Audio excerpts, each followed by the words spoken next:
The era of cheap food and cheap gasoline is over. We were warned that this would happen, and now a day of reckoning is here.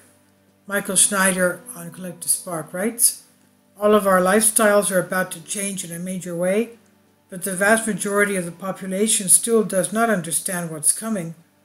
Throughout our entire lives, we have always been able to depend on a couple of things. There would always be cheap gasoline to fuel our vehicles, and there would always be mountains of cheap food at the grocery store. No matter who was in the White House and no matter what else was going on in the world, those two things always remained the same. Unfortunately, those days are now over, and they are not coming back. We have entered the greatest energy crisis that any of us have experienced, and it is not going away anytime soon.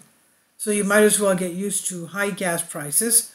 Earlier this month, brand new all-time record highs were set all over Southern California. Los Angeles Long Beach is $6.46 record high. Orange County $6.42 record high Saturday. Ventura County $6.40. Riverside County $6.33 record high. San Bernardino County $6.32. But that is not the real problem. The real problem is with natural gas. Thanks to the war in Ukraine, supplies of natural gas in Europe have become extremely tight, and this has pushed prices into the stratosphere. Needless to say, this is going to greatly affect food production in the months ahead. According to Bloomberg, over two-thirds of all fertilizer production capacity in Europe has already been shut down due to soaring natural gas costs. Europe's fertilizer crunch is deepening, with more than two-thirds of production capacity halted by soaring gas costs, threatening farmers and consumers far beyond the region's borders. This is an absolutely massive story, but hardly anyone in the United States is covering this. Global fertilizer production is going to be greatly reduced, and that is going to have serious implications for agricultural production all over the world. Nitrogen plant shutdowns in Europe are not simply a problem in Europe. Reduced supply and the scale seen this week not only raises the marginal cost of production of nitrogen fertilizers, but will also tighten the global market, putting pressure on plant nutrients availability in England and Europe. We are already seeing prices elsewhere rise again. The price of the common nitrogen fertilizer urea in New Orleans rose by over 20% in weekly prices Friday, the most since March, a few weeks after the war began, according to the green markets. I know that fertilizer may not be the most exciting topic for a lot of people, but the truth is that approximately half of the global population would starve if we did not have any. In fact, it's estimated that nitrogen fertilizer now supports approximately half of the global population. In other words, Fritz Haber and Karl Bosch, the pioneers of this technological breakthrough, are estimated to have enabled the lives of several billion people who otherwise would have died prematurely or never have been born at all. So let that that paragraph sink in for a moment. The only way we can even come close to feeding everyone on the planet is by using vast quantities of fertilizer, but now fertilizer plants all over Europe are being forced to shut down because of the price of natural gas. As long as this global energy crisis persists, the global food crisis will also persist. Russia is normally the largest exporter of natural gas in the entire world, and an end to the war in Ukraine would go a long way towards solving our current problems. But there is not going to be an end to the Ukraine war. Once again, Western leaders are assuring us that the war will not end until Russia is forced out of every inch of Ukrainian territory. That includes Donetsk, Lugansk, and Crimea. Of course, the Russians would use tactical nukes long before we ever get to that point, and once the Russians use tactical nukes, the West will do the same. As it currently stands, there is no off-ramp for this war. Instead, we are simply counting down the days until it goes nuclear. I'm sorry to tell you, but it is the truth. If the American people truly understand what is at stake, there would be massive peace protests all over the nation right now. Meanwhile, the worst multi-year mega drought in 1,200 years continues to absolutely ravage agricultural production in the western half of the United States. A reporter from Fox recently visited the cornfields of Wayne County, Nebraska, and what he discovered is extremely chilling.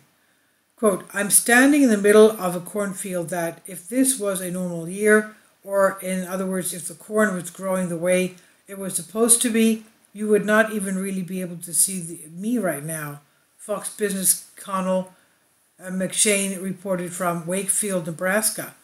"It would be way up above my head, but now look at it, maybe knee-high at best." McShane visited the field after in Wayne County and followed after the field in Wayne County and found the same short stalks with very sparse ears. Over 99% of that county is in exceptional drought. This drought has been going on for years and years, and it just keeps getting worse. On the West Coast, we're being warned that production of tomatoes, garlic, and onions will be very disappointing this year due to the drought, and as a result, prices are going to go much higher in 2023. In addition to tomatoes, other crops like garlic and onions are also expected to be impacted. What you're seeing harvested this summer that really has not been hit the grocery shelves is a 25% increase in the cost of production to the processors, the canners, the buyers downstream.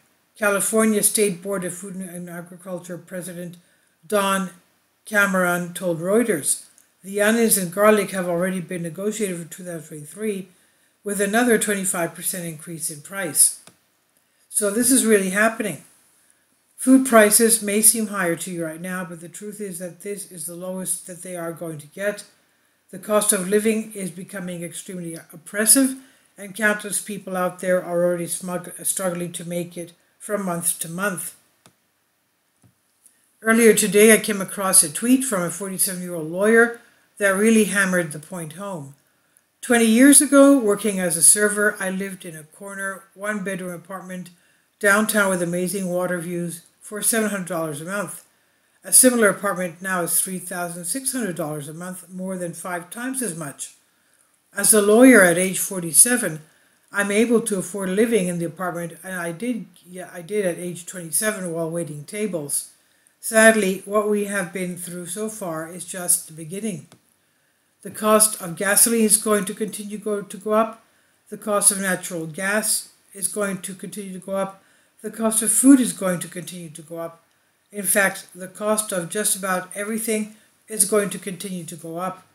The artificially inflated lifestyles that we were able to enjoy for decades are now disappearing, and there is a tremendous amount of pain on the horizon. We were warned that this would happen, and now a day of reckoning is here. I would encourage you to prepare accordingly. And it's finally here. Michael's new book entitled 7-Year Apocalypse, now available in paperback and for the Kindle on Amazon. And this is by author Michael Schneider. He says, "My name is Michael Schneider. My brand new book entitled 7-Year Apocalypse is now available on Amazon. In addition to my new book, I have written 5 others that are available on Amazon: Lost Prophecies of the Future of America, The Beginning of the End, Get Prepared Now, and Living a Life That Really Matters. By purchasing the books, you help to support the work that my wife and I are doing, and by giving it to others, you help to multiply the impact that we are having on people all over the globe. I have published thousands of articles on the Economic Collapse blog, The End of the American Dream, and the Most Important News. And the articles that I publish on those sites are republished on dozens of other prominent websites all over the globe. I always freely and happily allow others to republish my articles on their own websites, but I also ask that they include about the author section with each article, and that's what I'm doing here now. And going back to the article, the material contained in this article is for general information purposes only, and readers should consult licensed professionals before making any legal, business, financial, or health decisions. I encourage you to follow me on my social media, Facebook and Twitter, and any way that you can share these articles with others is a great help. during these very challenging times. People will need help more than ever before, and it's our goal to share the gospel of Jesus Christ with as many people as we possibly can. And this is on Collective Spark by Michael Schneider. Please leave your comments. Thank you for your support.